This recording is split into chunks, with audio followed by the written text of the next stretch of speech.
What would you like to do today, guys? Well, I don't know. Okay, Daniel 5:6. Speaking of the king. Then the Melech's face, and I'm going to get into some really good stuff, so I'm going to go quickly. Then the Melech's face was changed, and his thoughts troubled him, so that the joints of his hips were loosed. See, not connected. And what happens when the joints are loosed and not connected, not dispensing the same nourishment, not consuming the same food? The knees knock against another. Listen, in the remez, when we are disjointed, meaning we are either consuming or dispensing foreign food or foreign objects. How many of you come from a lucha libre background? You know what a foreign object is? Right? Something weird that doesn't belong in the ring, right? How many congregations cannot function because the leadership, not you, the leadership allows people's knees to knock against the head and against the leadership? We must call men to determine and to purpose unity and to stop the collision and the fracturing of our knees. When we are disjointed, when the people they are not, their opinions are more important than preserving national emunah, national unity. And if we have 2 or 3 of those kind of people, what happens is the people become disjointed. Now the knees begin to what? Knock together. And what happens when, come on doctors, help me doctors, help me if you can, I'm feeling down. And when those, listen now.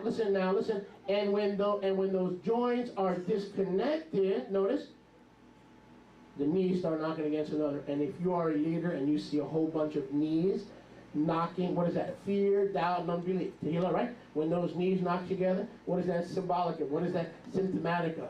Knees knocking together. Fear, doubt, unbelief, fractures on the way galore.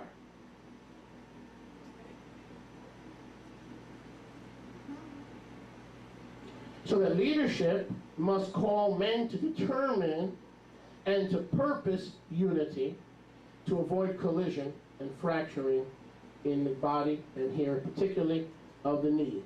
And the knees are what? What are the knees? A joint, right? They hold up and support the weight of the body, don't they? And the knees can't be knocking and be strong at the same time. And what causes those knees to knock? When the hips are out of joint and the Melech's face is changed. See? When the Melech's face is changed, you don't have to believe an evil report. All you have to do is listen to it. And then your face changes. And then you become disjointed from Raul. And you don't return his phone calls because you lend your ears to stuff you shouldn't have been listening to. And then you become disjointed from Brother Darrell. And you don't want to sit next to Brother Darrell anymore. And now your knees are shaking with fear, doubt, and unbelief and confusion because your face was changed. How was your face changed? Because someone came into the camp and decided that they were a Gentile. They claimed to be an Israelite, but they acted like a Gentile. I have the right to be heard. No, you don't. At home, you have the right to be heard. In your heart, you have the right to be heard. You want to go down the street and open a congregation, you have the right to be heard. You cannot, and it's the leadership. It's not you guys. I don't blame you. No, I don't blame you. Not at all. Not at all. It's the leadership. We have a bunch of wimps who are leaders. They're not men and women of Yahweh who are to teach the sheep how to avoid being disjointed. My job is to teach you how to be joined together one to another and to encourage you to feed each other with the food that you're being fed. That's a leader. Amen. Baruch Hashem Yahweh. Baruch Hashem Yahweh. To stand for nothing and fall for anything. We must call men and women to determine and to purpose unity, to guard the unity, and to establish Ahava. You know, it sounds real nice to say, well, brother, I'm just gonna walk in love, in the greatest bond of love, and if we all just love each other, we have the bond of perfection. No, we don't. You cannot have Ahava apart from unity. You can have a pseudo-love, or a pseudo-Ahava, or a counterfeit Ahava, or a mirage Ahava, but you've got to have unity as a prerequisite for Ahava. You understand that? That's why Yeshua said, I am one with the Father, and therefore I love the Father, and the Father loves me. Baruch Hashem. That doesn't mean you have to be the same. It means you got to determine to consume and disperse the same things that are being consumed and dispersed in the leadership. That doesn't mean you have to be the same. No, we are called to be one, not the same. We confuse oneness with sameness. Think on that for a while.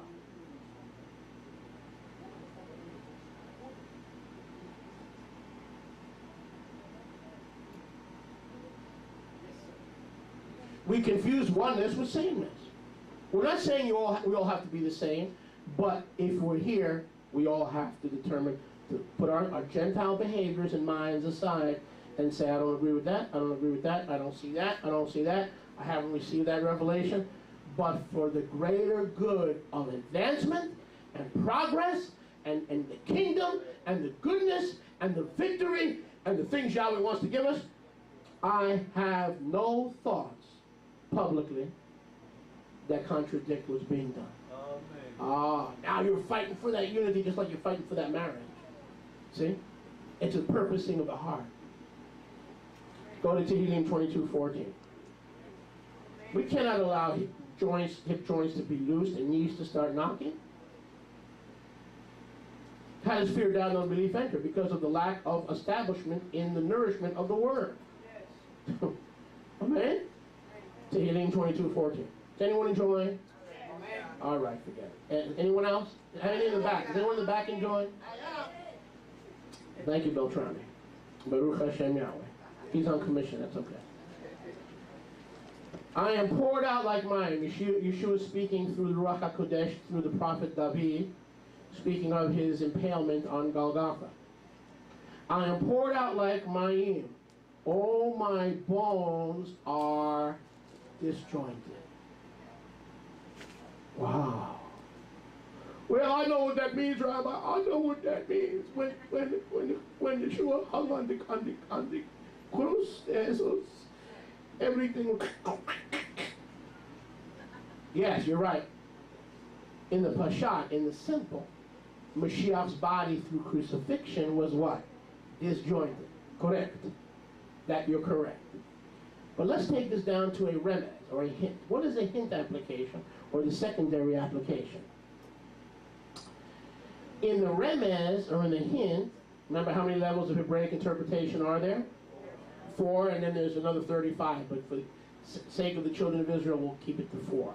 But you can go 39 levels deep in understanding. I'm just taking you to the second level, so chill out, all right? Just go to the second level. Or as the guy says on Mad TV, it's another level, man. It's another level, man. You ever see that dude on Mad TV? Oh, let's go to the level. Let's go to the level.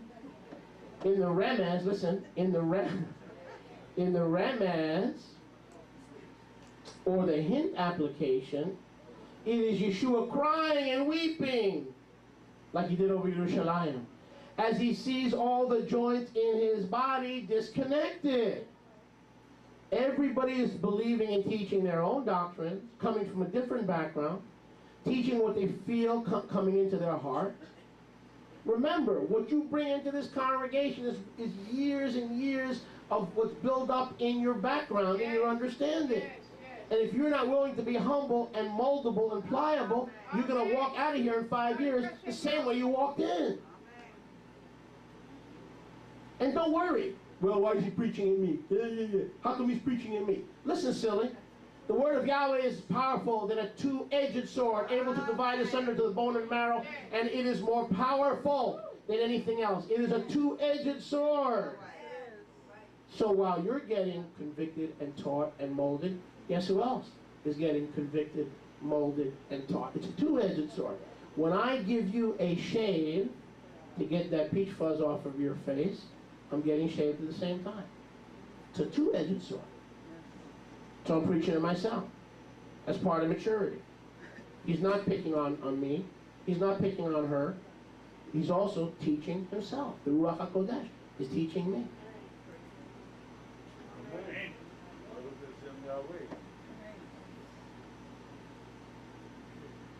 So Yeshua says, all my bones are out of joint. So therefore,